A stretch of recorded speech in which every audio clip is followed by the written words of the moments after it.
खबर, क्योंकि लगातार ये आंकड़े बढ़ रहे हैं। चित्तौड़गढ़, बड़ी सादड़ी और महाबली विधानसभा में भाजपा के सीपी जोशी आगे चल रहे हैं, क्योंकि विधानसभा वार काउंटिंग आगे बढ़ रही है, काउंटिंग की जा रही है और ऐसे में सीपी जोशी के लिए अच्छी खबर। अभी सीपी जोशी आगे चल रहे हैं। चित्तौड़गढ़ से हम खबर, बड़ी सादड़ी और महाबली विधानसभा में भाजपा के सीपी जोशी बढ़त बनाए हुए हैं। कांग्रेस प्रत्याशी 1568 वोटों से आगे हुए। जयपुर शहर लोकसभा सीट की हम बात करें तो जयपुर ग्रामीण सीट से भी 6413 से आगे चल रहे हैं प्रत्याशी।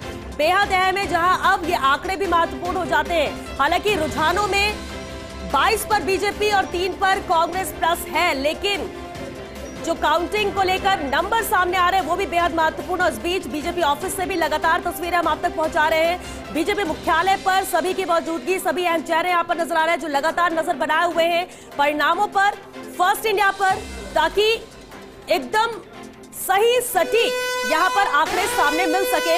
एक और बड़ी खबर का रुख करते हैं, क्योंकि फर्स्ट इंडिया का भरोसा हर जगह आपको ऐसे ही नजर आएगा जैसे बीजेपी के अंदर नजर आ रहा है। देखिए, राजस्थान में 22 सीटों पर बीजेपी आगे और कांग्रेस 3 सीटों पर आगे चल रही है और गुजरात की सभी 26 सीटों पर बीजेपी आगे चल रही है। और अगर देश भर की बात की जाए तो देश भर में 302 सीटों पर एनडीए आगे और 171 सीटों पर आईएनडीआईए आगे चल रहा है। इसके अलावा बिहार की बात करें तो 17 पर एनडीए, आरजेडी 4, कांग्रेस 4 पर है।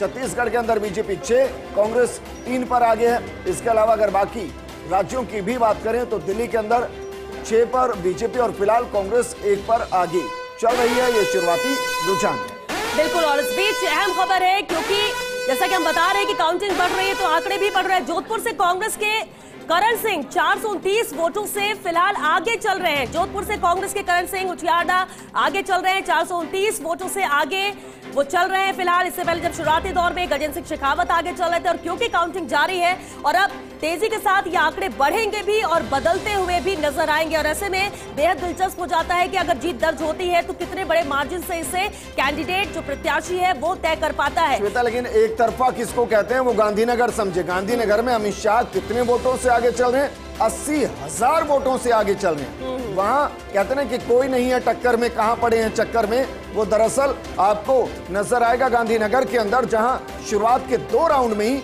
80,000 वोटों से अमित शाह आगे चल रहे हैं।